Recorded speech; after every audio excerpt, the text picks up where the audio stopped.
नमस्कार दोस्तों, मैं अपने YouTube चैनल औषधि page UP doctor Rakesh medicine पर आप सभी लोगों का हार्दिक स्वागत करते हैं। मित्रों, हमारे पास एक पेशेंट आए हैं जिनको पुरानी खांसी लगभग 1-2 साल से आ रही है।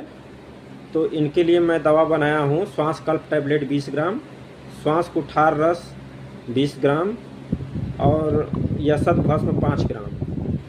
यशत भस्म 5 ग्राम है। श्रृंग भस्म आपका 2 ग्राम। मित्रों, इनकी 60 पुड़िया बनेगी। 1 महीने की दवा है। 1 पुड़िया सुबह शाम शहद के साथ लेना है।